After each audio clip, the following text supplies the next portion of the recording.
Hello and welcome to the GI podcast. I am your co-host, Sid Haig. And I am Tobin Rossico. And we are joined today with two individuals, Dr. Lili Liu, the Dean of the Faculty of Health here at the University of Waterloo, and her Postdoctoral Fellow, Dr. Hector Perez. Welcome and thank you for joining us today. Thanks for having us. This is cool. We haven't done like a 2-on-2 podcast in a long time. It's weird not overwhelming or outnumbering the guests, I guess would be. So it's weird to be like one-on-one questioning. So this is cool. Yeah, so we just wanted to open up with a general question that we normally ask our guests on this podcast today. And we wanted to ask, what is your earliest experience with games? This can be board games, card games, video games, however you want to interpret games. Okay, I think I can go first. I remember having those floppy disk with, Mario Bros. DS games on it. So those were my first games, and I was asking my mother, because she used to work in a high school where they have these supercomputer at the time. Yeah. And I remember asking her, can you ask the IT guy to copy and paste those floppy games into my for our computer so I can play. and I remember that she always was giving me those games in the house. That's so I was much playing fun. Mario Bros. Yeah. Do you remember any of the titles of them? Mario Okay. Bros. And wow. yeah, so those pretty much, and Pac-Man, right? Oh, okay, yeah, nice. That generation. Yeah. Nice. Well, I'm quite a bit older. So what Hector is describing is really familiar as an outsider with my kids playing video games and all of that. I never really got into video games, even though I do study serious gaming in older adults. But my earliest recollection of games was always just skipping the outdoor, the physical, activities. And believe it or not, I was as tall as I am now, so I'm not very tall when I was in high school. And so back then it would have been considered tall. So I was on the basketball team, so I played basketball. I know a lot of people don't believe it because I am so short. Steve Nash was short. But he did pretty well. Steve Nash was short. He did pretty well. There you go. Yeah. But anyway, so yeah, the games, the rules, those kind of things. Loved sports and also board games. The very basic checkers and backgammon. I was addicted to backgammon. But I am quite familiar. I have 3 kids. They play video games all the time, and my husband does as well. So, but it's just never really something I got into. Very nice. So you mentioned some of the research that you're kind of doing is more into serious games. So how do you define serious games within your kind of like research parameters? Yeah, it's a relatively recent term, I would say, that it's essentially is gaming. And I would say lots of people, lots of adults, even those even like older or much older than me are really enjoy games. And they can also be word games or people got into Wordle, I think, recently, right? So they can be all kinds of, they can come in all kinds of forms, but digitized. And essentially, they appear as games that anyone can relate to, but we just throw in the terminology serious in front of it to just let people know that there is thought that goes into intentionally designing these or selecting them in some cases for achieving certain goals, such as enhancing memory or keeping engaged. Engagement is an important aspect in older adults, and also to foster social participation or collaboration, that sort of thing, or even just socializing across the distance. For example, during the pandemic, when families couldn't be together physically, they could play those typical board games, but at a distance. And while for certain younger members of the family, it's just a typical game, you could say for using the same modality for an older adult who is living with perhaps some form of depression or social isolation, it could be considered a serious game because it is providing a therapeutic. I suppose that's the analogy. Yeah. If it's serious, if it's therapeutic.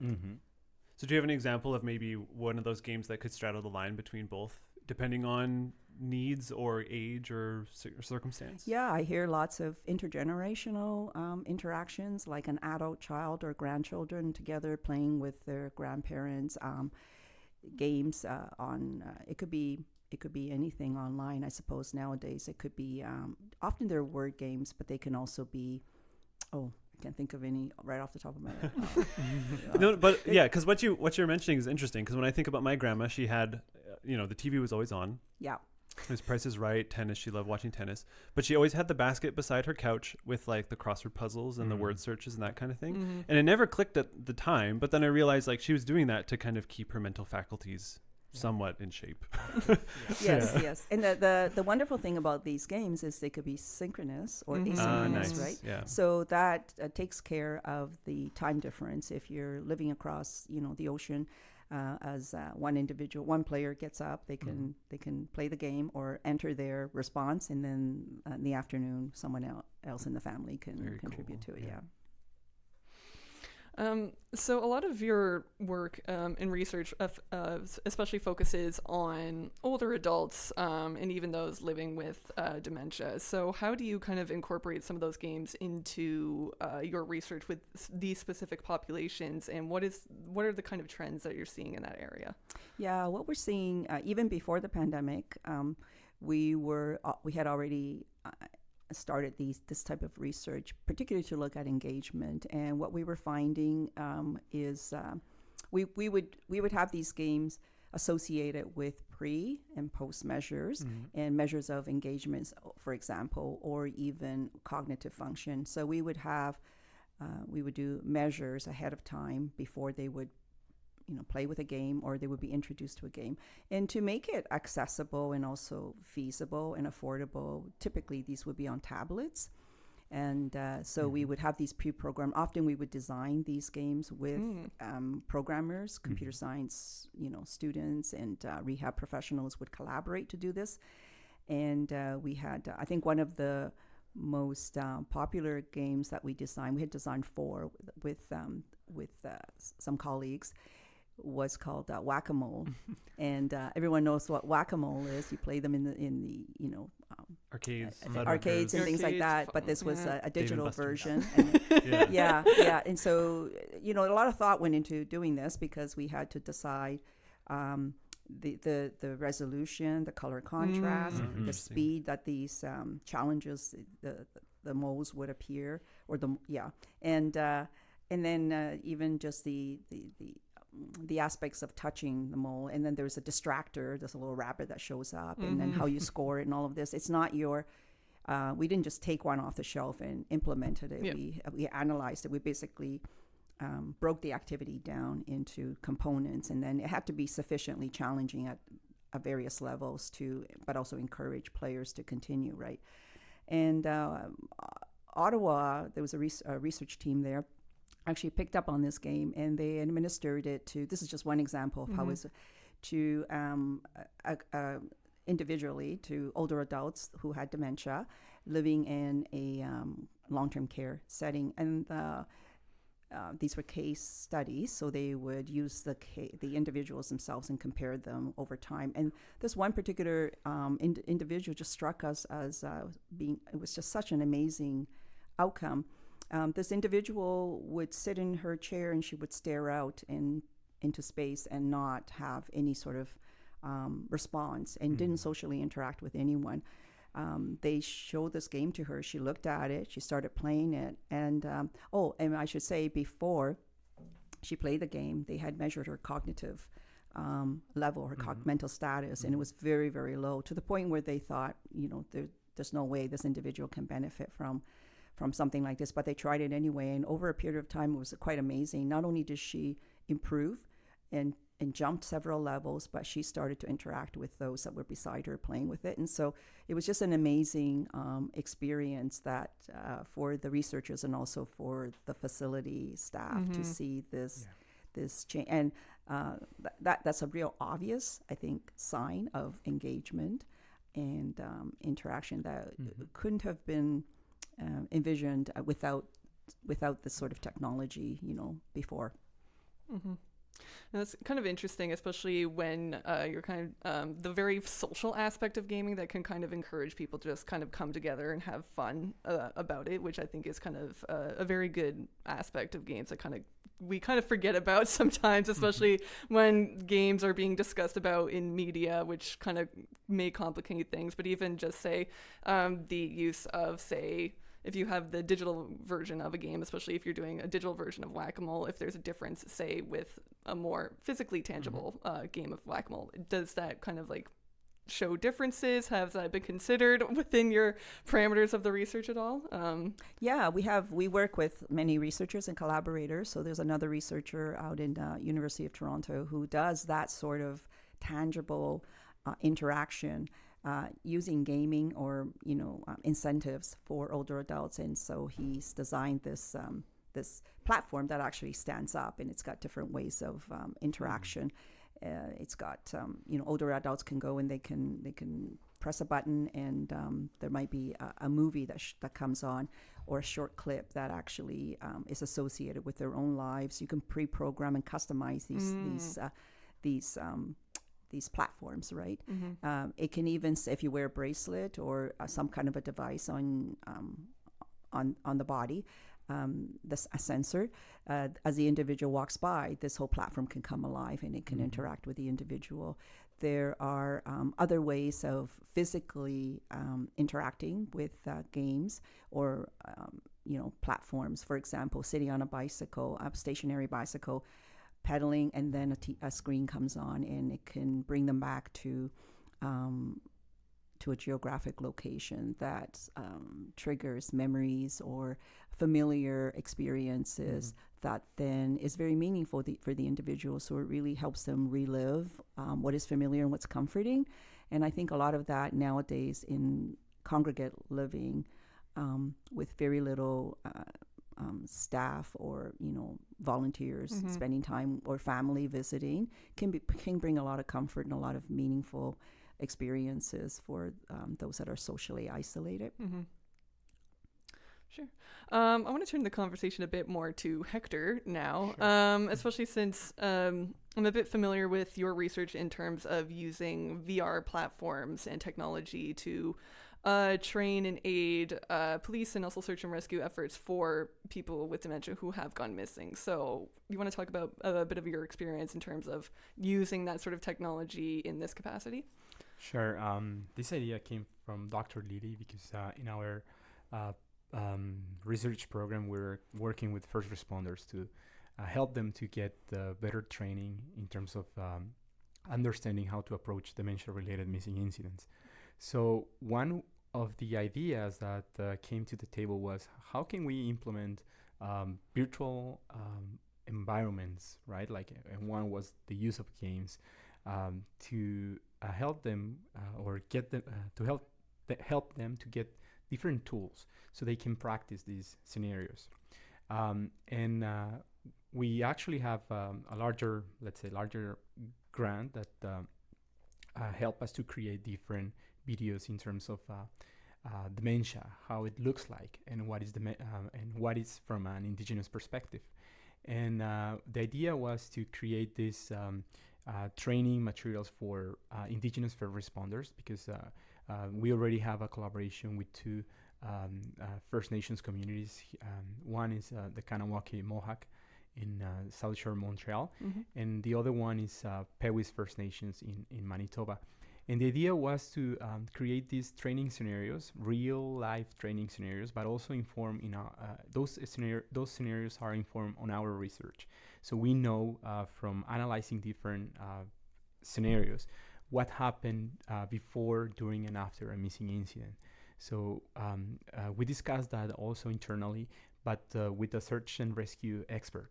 And he helped us to craft and draft the scripts of the scenario, what happened during those situations.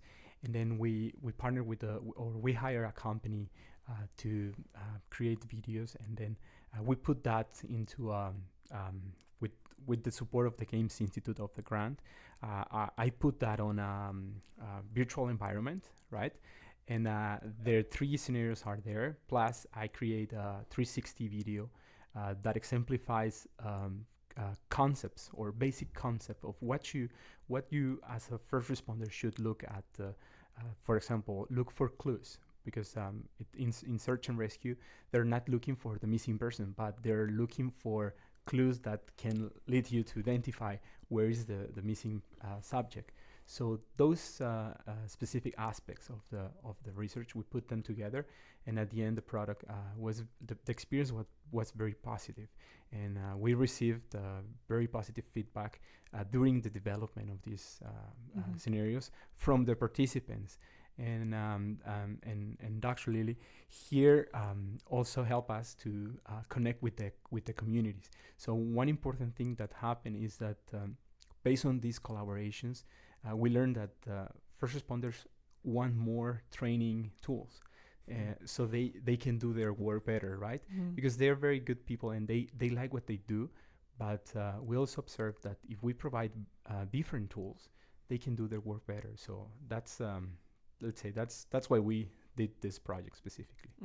And is the deliverable, like, I could see this being something in VR where they like put on a headset and like walk around and look for the clues? Is it on like a mobile device? How are they interacting with the video aspect of it? Is it we didn't get that far for this specific project, but you can wear a VR headset and watch the 360 video. Okay. And the 360 video is like a glove, right? You get into the video and it's like if you're like the first person watching what's going on, and the search and rescue expert is guiding you through the different path.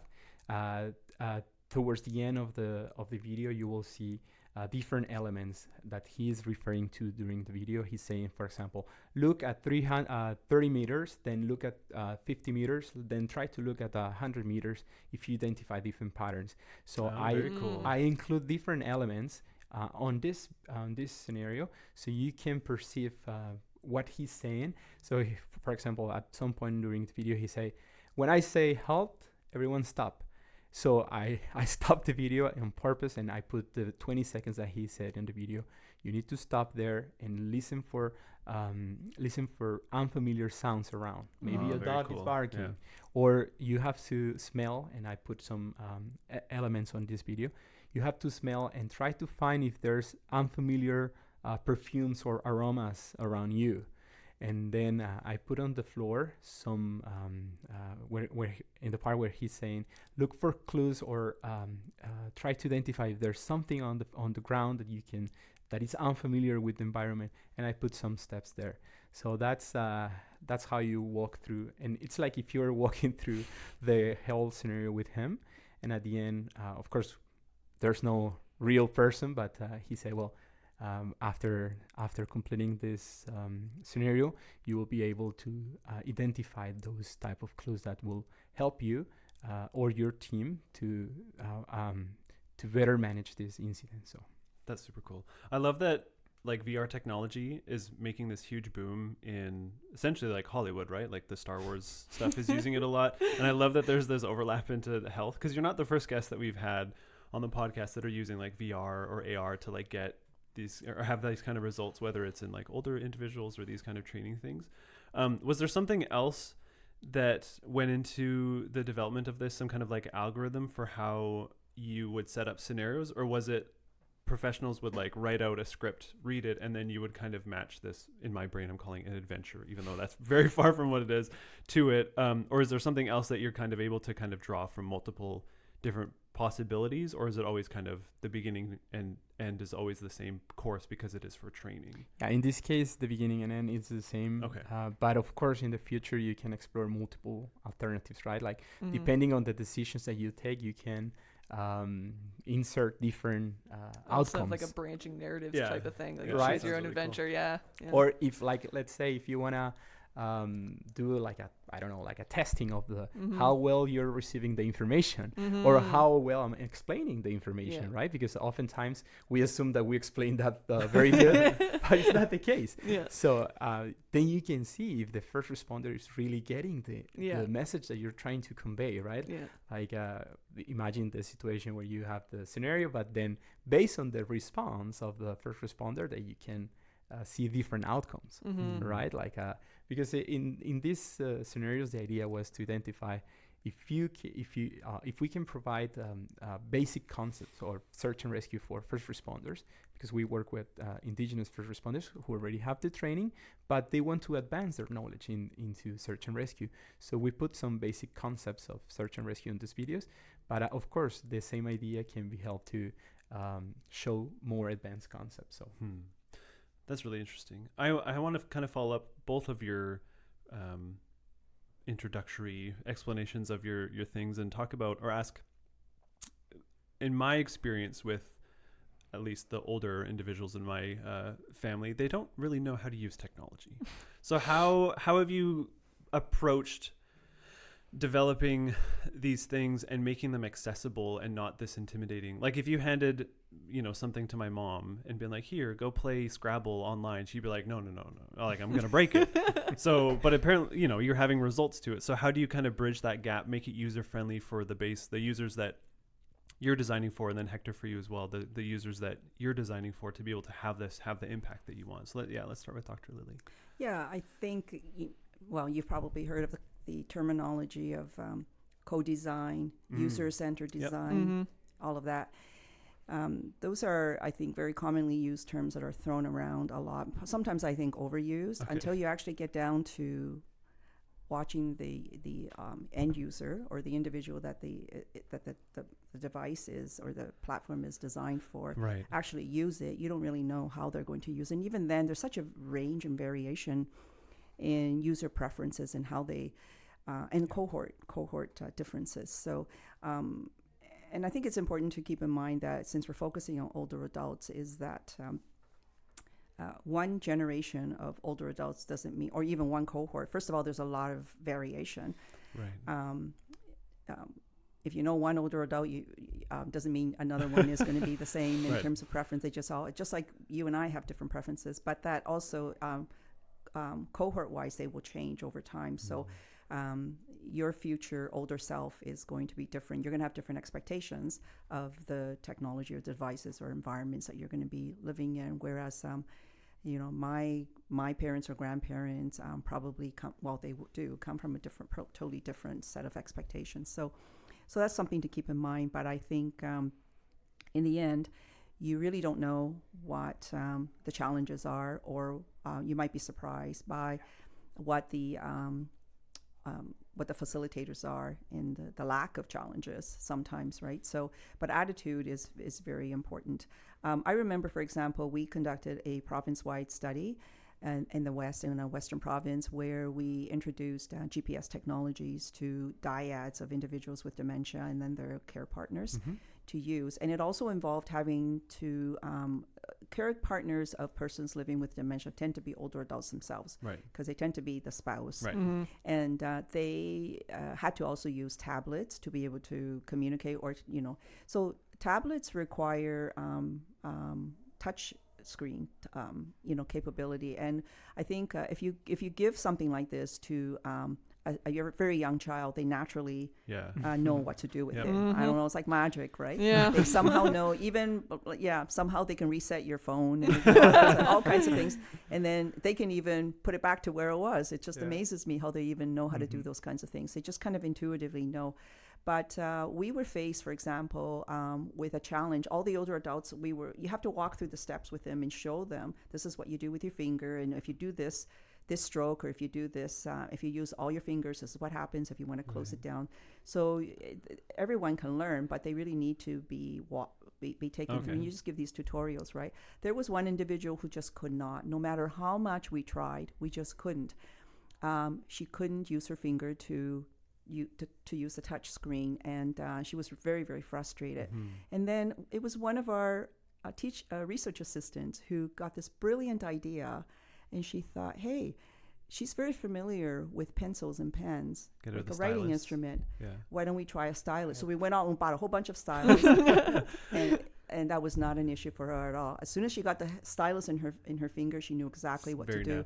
So I think often it's a discovery, but it's a combination. You can't always have the end user, when you talk about co-design, involved at the very, very beginning, but you want them involved as soon as, and certainly in all the work we do, the videos, the VR experiences, all of that Hector was describing, we even the actors, they were all participants who, with lived experience or knew about, what it's like to be a search and rescue personnel and that sort of thing, and also a care provider and that sort of thing. So we do try and in the front end involve them, and then but knowing full well that they don't represent all of the end users, so we need to keep involving them. Right. It's an iterative process.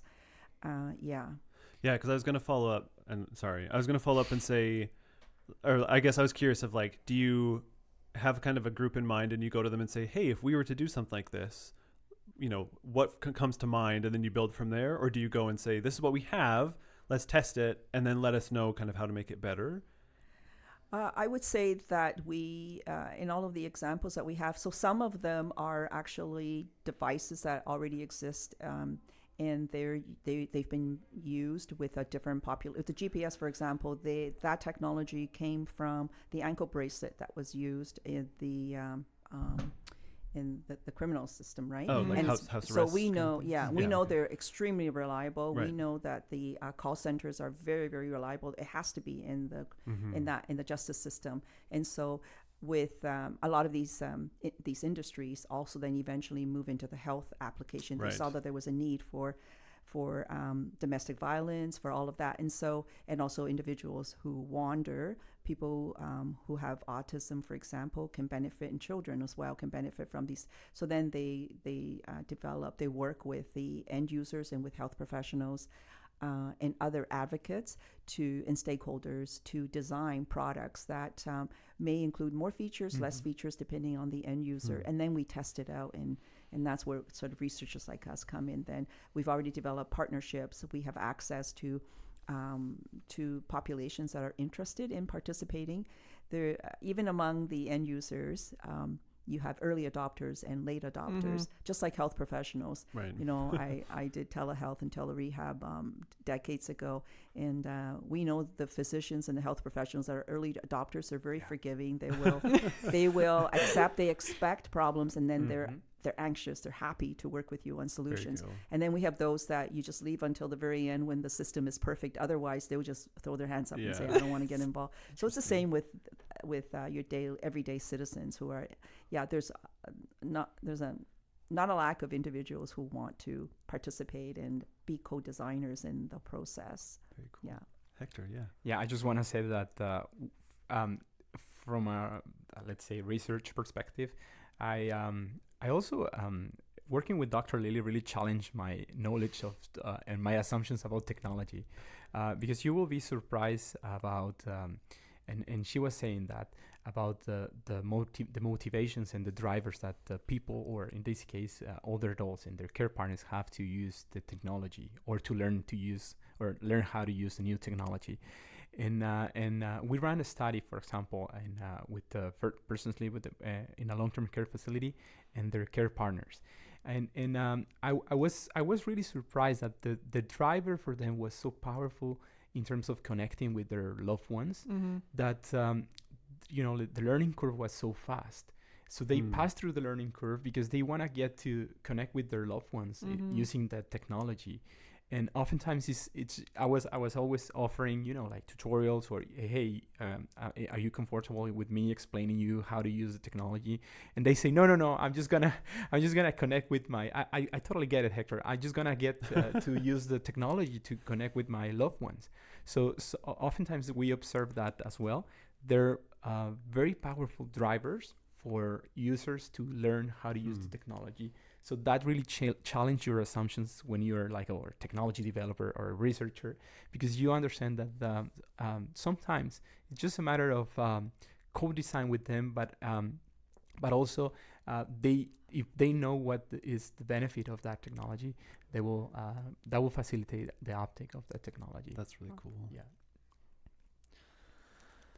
Since we're talking a lot about this technology and how it's kind of like used, say, outside of the home. So, for example, we're using it in professional settings for training individuals, or sometimes usually in care home situations. Do you see like a lot of this research or have an idea in mind for getting some of this research, say, in the home for people who are actively caring for loved ones still within the home? Is that kind of like an end goal that you want to get it to make sure it's like accessible to as many people as possible? Yeah, absolutely. I think, in fact, a lot of the work that we do is targeted at everyday use of technologies. And again, going back to the social connections, one of the things about aging or living with dementia is that the personality of the individual, eventually then you're at risk of disconnecting with it, with that person, or the personality is no longer stable enough to sustain certain relationships. Very frustrating for the family. So an application of technology we've been very interested in, has demonstrated tremendous impact, is the use of technologies to create stories, so digital storytelling. And we did a study. We study everything we do, but essentially it was an initiative or a project, but we always want to know what the impact is, and so of course we do measurements. But the whole thing about that initiative was that we wanted to provide again, as was mentioned before, how do you engage? How do you provide the technology? The technology is really the background. It's not the driver, but it's the support, the foundation to facilitate social interaction, and in this case, to preserve a person's story. So we worked with the Alzheimer's societies and recruited participants who were interested in creating digital stories with the support of younger people who knew the technology, but these older adults didn't need to know the technology. So these therapists would go to their homes, or this would be in the community, or go to a support group, and they would ask them about their story and what story do they want to share or capture. And these individuals who are living with dementia would say, well, I immigrated here, and I used to, my first job here was to repair pianos, or I used to be a fighter pilot during the war. And then they would collect as many photos or artifacts that they had. In one particular case, there was a pilot from the war who actually had nothing. And so the therapist sat down and just went through recognition, and he could remember. He couldn't describe the type of plane he flew, the uniform he wore, the geographic locations, but he could recognize. So she would just by process of elimination go on the internet, and here's the beauty of using internet and Googling. You were this era, you were from this part of the world, and so she was able to, and then she would show him 3 airplanes, and he would say, this is the one I flew. So through all of that, she was able to piece together a digital story with the music, and he would narrate it. And then his dementia through the course of the project, 6 months or so, had deteriorated so badly that he was having difficulty articulating. We had a viewing night where we showed all the videos, all the digital stories, and the families came and they brought their grandchildren. And here so cool. we saw people crying because for once the grandson could relate to the grandfather. He could never explain to him what he did. And through this digital story, they were able to see the younger selves, and the connection and the legacy that these digital stories could leave was such a strong impact and then you could see the relationships forming just through that, because the technology facilitated that communication, and then they could preserve it. And the families were saying, I wish we had done this earlier. We could have had many, many more stories that we could preserve for the next generation, for the younger kids, right? So that would be sort of one example. But another one is not really our own experience, but it was a long time ago, actually. Nora Young on CBC, I don't know if she still does it, but it was the name's familiar, but it's been a while. Yeah, I forget the name of the show, but anyway, on CBC. There was one that really struck me, and it was called the Twittering Grandma or Tweeting Granny or something.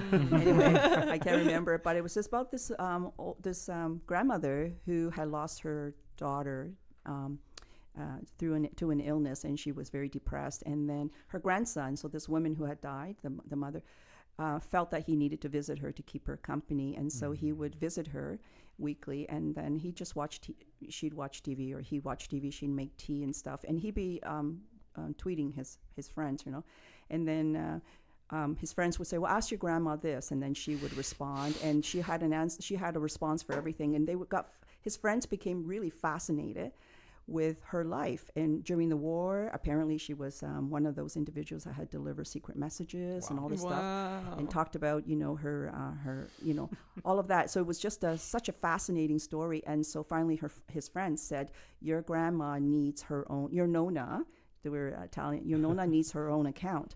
So he did that. He created one. So he was the one using the technology, and every week she would tell him what to, and she had this following around the world. Wow. And she came out of her depression. It is an amazing story. So I think technology in both these examples can bring intergenerations together and can help create legacies that are long lasting.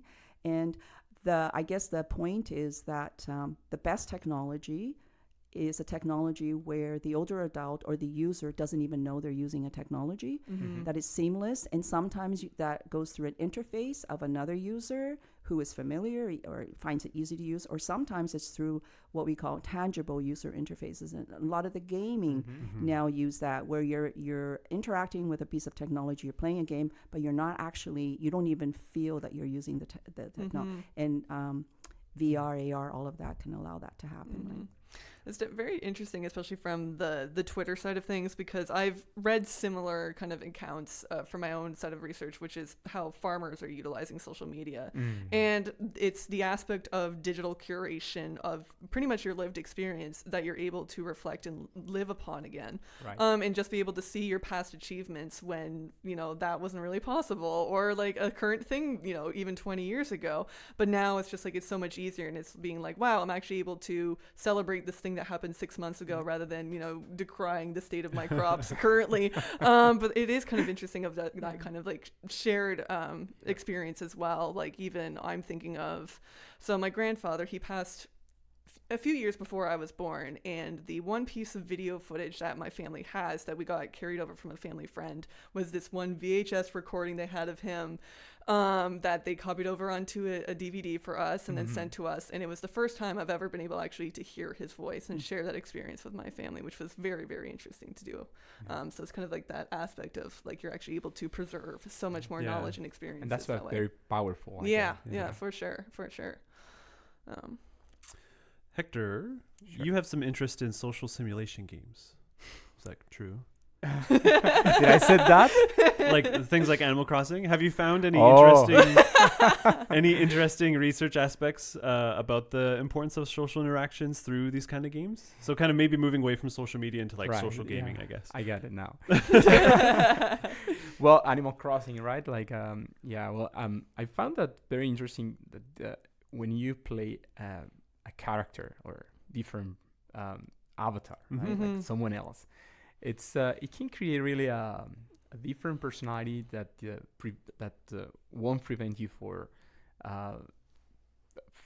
from acting in some way. Like I'm saying, like I have a very close friend who is a musician, but when he was playing this game, he was acting like a sportman.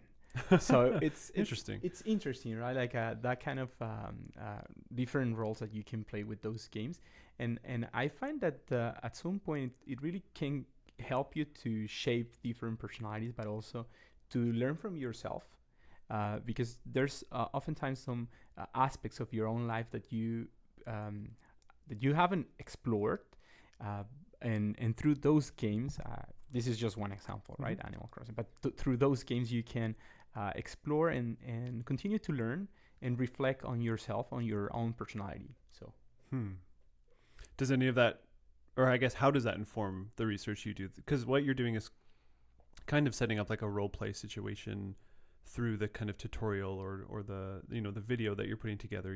You're assuming that the viewer is playing a role and then going through that kind of action. So is there maybe a different interest or something else that you're thinking of creating that delves into that, or is it just like, yeah, this is a fun hobby? And no, absolutely, there's some I think there's some overlaps in there.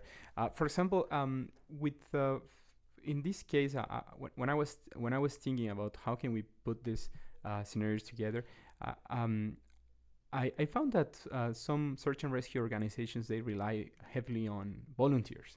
So you need to train them very often. You need, because you will have new volunteers, let's say every term or every year, that will join the search and rescue group. They are most of them, they're volunteer-based service. So you need to train them. And I was thinking, well, how can we make this more efficient?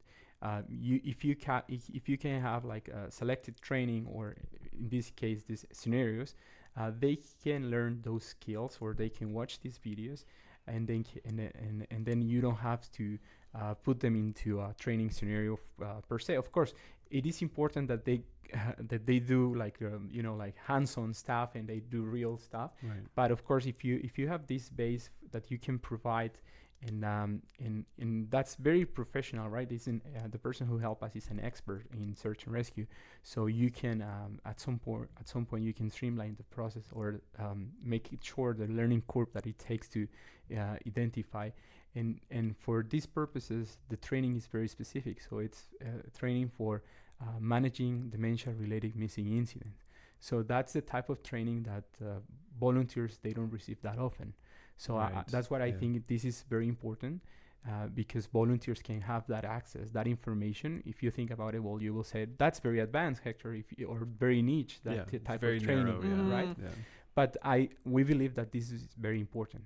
Based on our research and the number of cases, we believe that this is very important, that no matter if it's a volunteer or someone with more senior or with more experience, we believe that this is important, that they receive this information and they receive this training, and they can incorporate that into their practice. Because it's also giving you a sense of like more resources, especially if it's a digital resource that you have access to, that's right away. You don't have to do a lot of the scheduling that's necessary to get all of these trainers out. It gives you more access and more time essentially to train more effectively. And well, one of the key concepts that we were thinking in this project is accessibility. Because if you think about in some First Nations community are very remote. Think about the Pewis in Manitoba. It's complex to get there. So we want to create those opportunities for them to get this information, the same quality of information that will receive, let's say, our partners in Montreal, because the scenarios are very professionally done, so they can get access to this basic and more advanced concept of search and rescue. So for us, it was very important that accessibility was there, and here also Dr. Lili helped us to identify which videos will be translated into indigenous languages. Okay. So that's another aspect of accessibility. Yeah.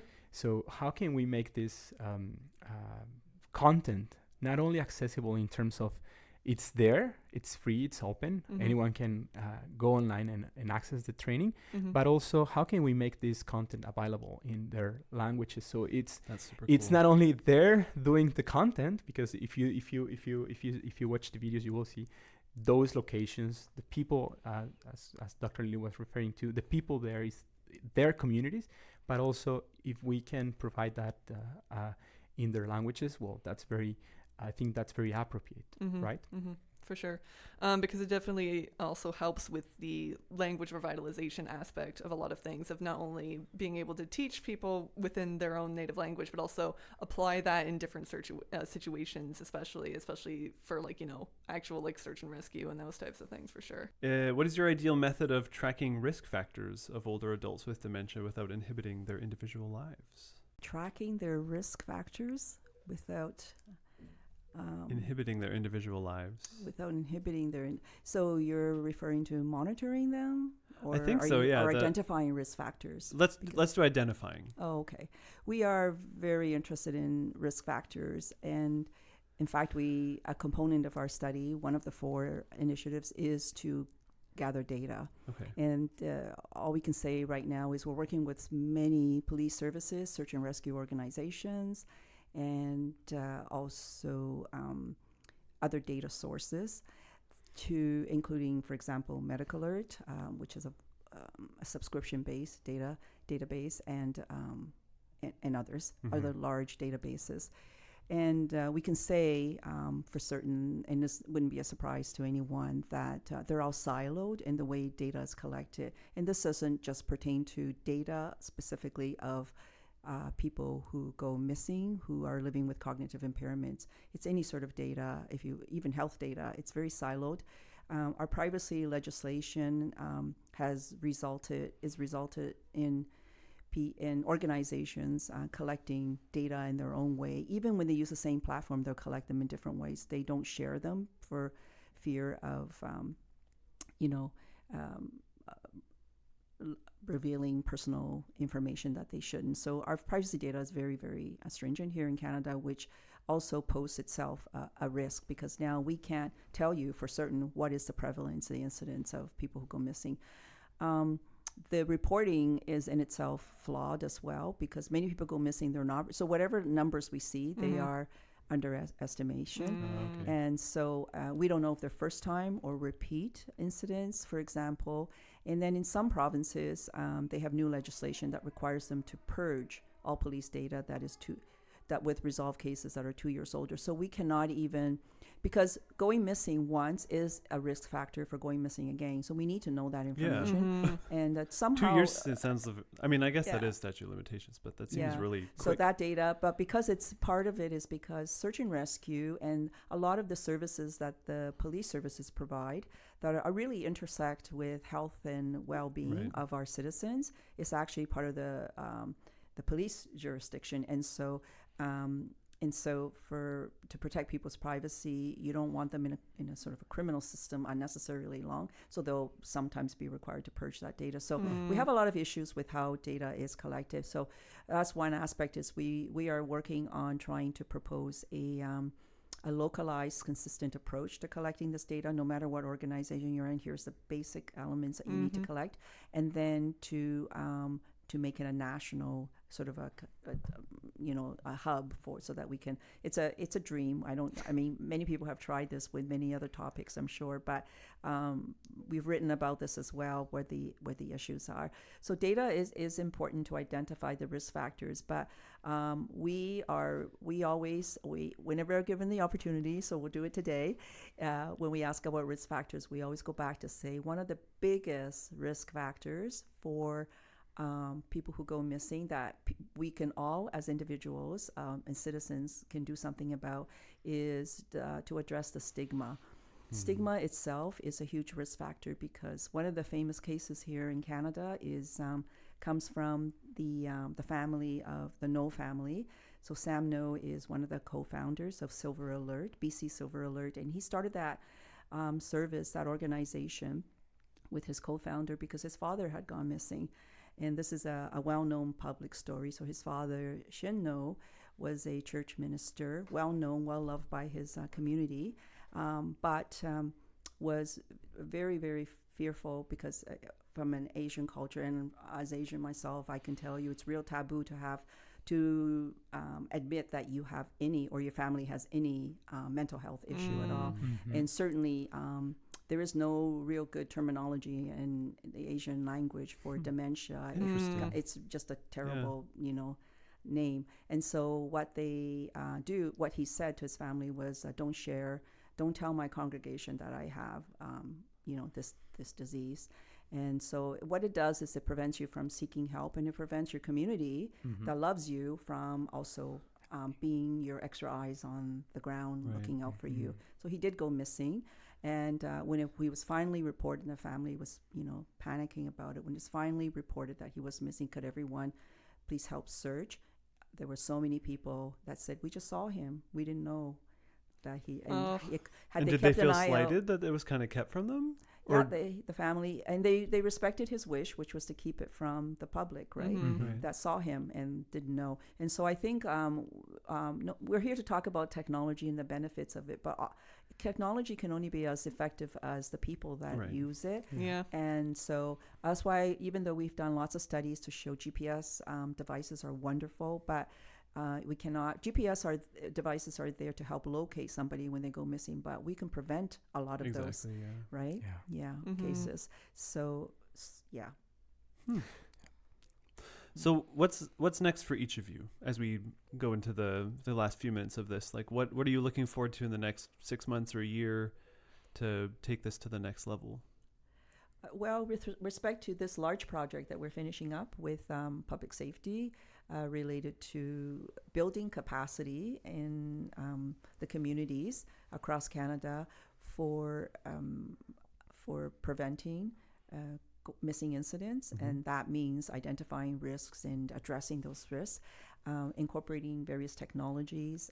I think implementing these tools or these products that we've developed, lots of them are training, they're prevention related.